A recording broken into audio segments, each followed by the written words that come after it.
So you've downloaded World of Warships Legends on your console for free and are wondering, now what? Don't worry, Captains. I'm here to lead you through the beginning process and get you on your way to sinking your first ship. The first screen you will see will be our home port, and for now, it is a very small number of ships in it to choose from, 2 to be exact. More ships will be unlocked as we play and earn ship XP. So let's jump into our first battle to start earning some.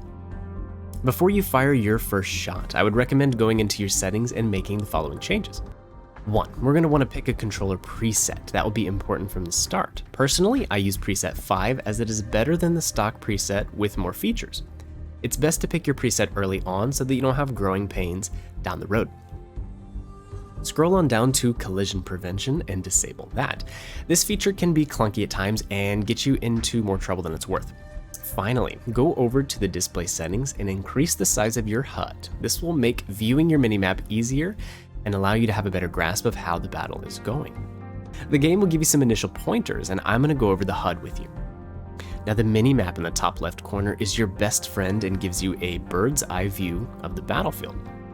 The top middle section shows your team and the enemy team. Your allies are light blue and you are green. Your division mates will also be green when you start playing with friends. Your health is displayed here along with your consumables in the bottom left. The consumables vary from ship to ship, and we'll cover that further down the road. This bottom middle diagram shows your ship and its guns and torpedoes. Worth noting, if the gun is white, it is ready to fire, and if it is orange, it is either moving into position, reloading, or cannot fire where you're currently aiming. Finally, we have the shell type you have loaded into your guns and your speed indicator. You can zoom in with the left trigger and fire with the right trigger buttons. In order to hit your target with more accuracy, you need to have the enemy ship selected as your priority target. This is very easy to do. On presets 1 through 4, this is the right bumper or R1 on PlayStation, and for presets 5 through 6, do this by clicking in on your left stick. If an enemy ship is target locked, when you zoom in, the game will automatically assist with your aiming. So get in a habit of switching back and forth using your target lock to get used to it. The back or select button on your controller will allow you to pull up your tactical map. On this screen, you're able to toggle voice communication with your team or disable it entirely, and you are also able to designate spots on the map to draw your allies' attention to it. Finally, there is a communication wheel. Communication in World of Warships is paramount, and you can select objectives on the map, enemies, or allies to highlight for your team. In addition, on this wheel, you will have the options to choose your secondary targeting, lock your guns, or to turn anti-aircraft on or off, but you probably don't have to worry about that for a couple more tiers. Also, when using preset 5, if you click left bumper, guns will lock in place while in the overview mode. This is one of the best reasons to use preset 5.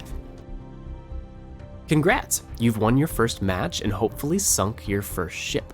Upon returning to the port, we can see that we have garnered some of that ship experience. Ship XP is one of the currencies in Legends, and we can use it to upgrade our cruiser. As we unlock XP, it opens spots for ship modifications, so before we begin our next battle, let's put a new targeting system on our cruiser. This will increase our firing range 10%. One more battle should bring us up to be able to purchase our Tier 2 cruiser. With Battle 2 down, it's time to move up the tech tree, and the next in the Japanese cruiser line is the Tenryu. We have enough XP to unlock her now, we just need to purchase her for 13,000 silver. Looking at the top of the screen, we can see that we had 19,000, so we had enough to purchase her. With this cruiser, there are 2 upgrade slots we can see here, and we need 6,300 XP to get to the Tier 3 ship. So let's go ahead and jump in and learn some more advanced gameplay. With our Tier 2 cruiser, we have more options. Most notably, we have a different kind of shell to shoot. This cruiser is also equipped with torpedoes. When we press X to switch shells, in its most basic sense, we have high explosive shells that explode on contact anywhere on an enemy ship, and when they do, they have a chance to start a fire. Fires are a big mechanic in Legends. If your ship has been set on fire, you can use your damage control party consumable. This will send your repair teams in action to put out that fire or to help stop that flood. It can also be used if your engine, guns, rudder, or anything else is disabled on your ship. But beware, once you use this consumable, it has a cooldown period where you cannot use it for a specific amount of time. It is typically not advised to use a damage con on a single fire. The other shell type, armor-piercing shells, have a delayed fuse. When they hit an enemy target, they will try to pierce the armor before exploding. So these shells are best used when an enemy shows you their broadside, because the armor surface is flat and it's easier to penetrate than if it were angled. Make sense? So if an enemy is giving you a flat target to shoot, use armor-piercing shells.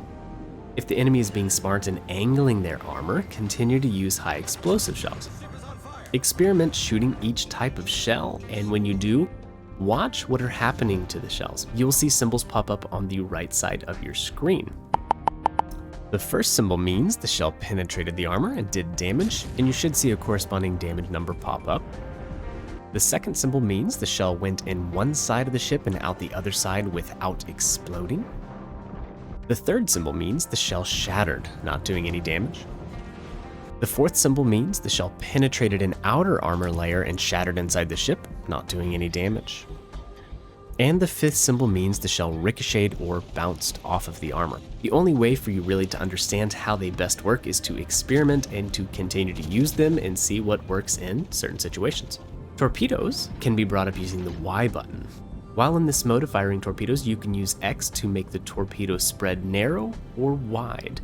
Use wide spreads when enemies are very, very close, and narrow spreads at farther ranges for more pinpoint strikes. When you have a target selected with torpedoes, the aim indicator will help you know where to fire them, as long as the enemy does not change speed or course. If you're curious how far your torpedoes will sail before running out of fuel, you can click the start button in-game, and here a wealth of information is going to pop up on your screen, including your main battery gun range. One other very important statistic to note is this: detection by sea. This is the range at which enemy ships will see you or spot you. When you're spotted, this symbol is going to pop up on your screen, notifying you. Worth noting, if you fire your guns, you will be detected from farther ranges.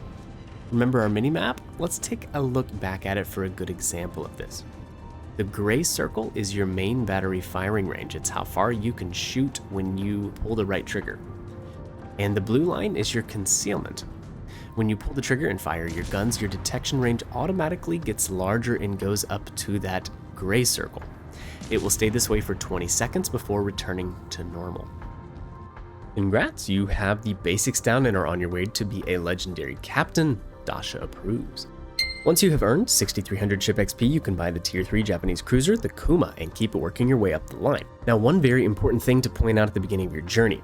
At player level 4, you get access to standard matches against human players. Don't be intimidated. You should switch over to this mode over the artificial intelligence mode as soon as possible. One look at the post-game economy stats will show you why. AI has a severely hampered ability to earn XP and credits. Not only that, but the only way you will continue to grow and get better as a player is to start facing humans. Typically, great World of Warship players don't hang around lower tiers for many factors. Base levels to earn XP credits and other in-game currencies are much lower at tiers 1 through 4, so don't be afraid. You'll most likely be playing other inexperienced players. If you found any of the tips in this video to be helpful, hit the thumbs up button and be sure to tune back in for future training lessons. In the next episode, we will break down the various types of ships in the game and commanders. If you want to continue to grow as a player and have an advantage over the competition, be sure to join the channel and stay up to date on news, ships, and gameplay. But for now, this is Durka signing off. I'll catch you in the next training video. See ya.